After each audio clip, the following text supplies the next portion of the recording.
Hi, everybody. I'm Brittany Lewis, a breaking news reporter here at Forbes. Joining me once again is my Forbes colleague, staff writer Zach Everson. Zach, thanks so much for joining me. Thanks for having me back. Very excited to talk about the resurrection of Trump Vodka. And it is a brand that has been on hiatus for over a decade, but as you pointed out, Trump Vodka is being relaunched. But I do want to go back to the very beginning, to 14 years ago. Why was the brand discontinued? There are a few reasons it wasn't really doing all that well, and also Trump was in a legal spat with the distributor, I believe it was, where he ended up thinking he wasn't getting enough money from him and sued him for about $4.2 million. And then fast forward 14 years, why is it being started back up again? Obviously, they think there's a chance to make money off it. The Trumps are leaving nothing on the table this time. They are absolutely going after money in all sorts of ways, whether it's crypto or whether it's selling, beer pong, as we've discussed earlier, with a presidential seal on it. They think there's a market for vodka. It's an American vodka. It's got the American flag prominently on the label. Donald Trump, of course, president, a little co-branding there between the presidency and the Trumps. And hey, let's get out there. So it is a marketing deal. This does not look like the product is actually being, I don't think Eric's out there making the vodka. The small print on the site says that it is a marketing deal. And, the Trumps have been willing to put their brand on all sorts of stuff over the years. So the fact that they're coming back for a second run at vodka is not all that surprising. So since this is a marketing deal, did the brand get a facelift at all from the last time? Because 14 years ago, President Trump was not president. He wasn't running for president yet. So did Trump Vodka get a rebrand and a facelift between then and now? Well, it does have the American flag on it, which I don't believe was on it before. When I look at the older bottles, they were gold with a big T on it. Now it's more like your traditional kind of clear bottle of vodka, with a slogan talking about how it's the American drink on front. So it is a little bit different there. But at the end of the day, Trump is Trump. And Trump is a teetotaler as well. He is someone who has said he does not drink. So why slap your name on a vodka bottle? Money can be made. He's not had a problem. Obviously, he sells alcohol at his clubs, at his hotels. They have Trump Winery. As we talked about previously, they put out a beer pong set. He is certainly willing to make money off something that he himself doesn't consume. So is the Trump family particularly picky when it comes to what brands or what products that they associate their name with? That's a great question. I would absolutely love to get my hands on a list of marketing deals that the Trumps have rejected. Like what just doesn't cut it for them? Because obviously putting the presidential seal on beer pong balls, we're good with that. Putting it on, Trump vodka, we're good with it. There's the famous Trump steaks, all sorts of issues there. So, yeah, I don't know. It's a great question. They certainly seem open to using the name in as many opportunities as they can muster. Trump also has wine. You and I have talked about that beer pong set. I'm curious how the alcohol arm of the business is doing, because obviously if you have a Trump beer pong set, if you go to a Trump winery, if you have a Trump bottle of wine, nowadays I feel that that's almost making a political statement, right? Does that help or hurt when you infuse politics in your business? Yeah, absolutely. You're making a political statement by consuming any sort of Trump product, anything, heck, even just like a generic red hat these days can be associated with Donald Trump. We will get some more information when he files his financial disclosure next year, when we look at how some of these LLCs, DTTM, Marks, I believe it is, and then there's a Trump Wine LLC, to see what their revenue is and be able to compare it to previous years, how it's doing.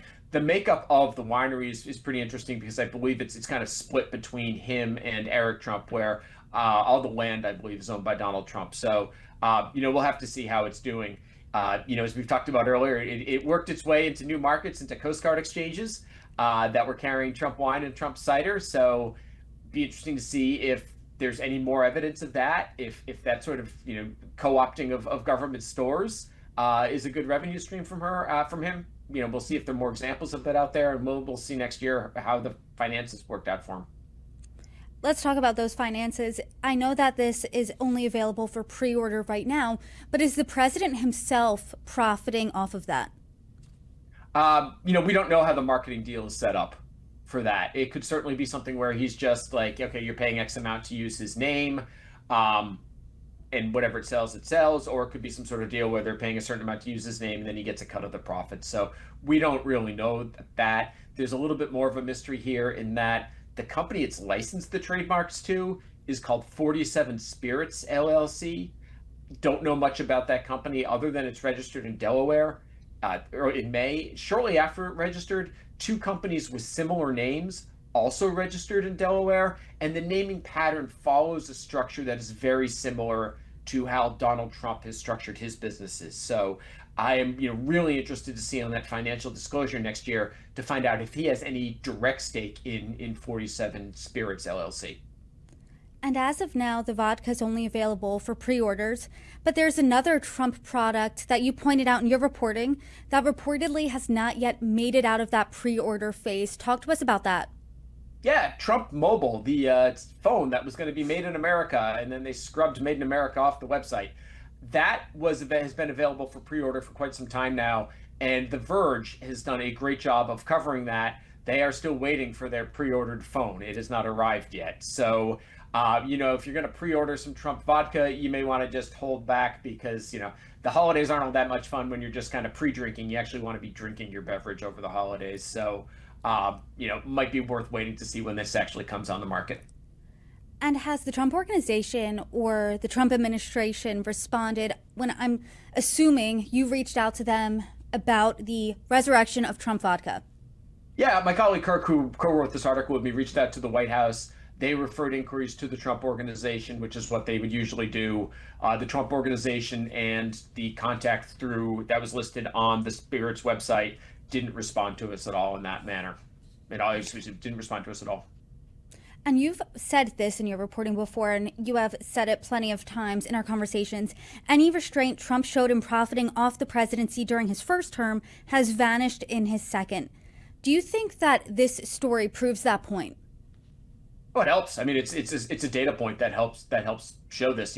It was the first presidency was unlike anything we'd ever seen before, especially if you looked at the DC hotel, who was having events there, who was showing up at the bar, and the fact that they had interest before the administration. Maybe they served at the pleasure of the president. Maybe it was like T-Mobile that needed Trump administration approval for a merger.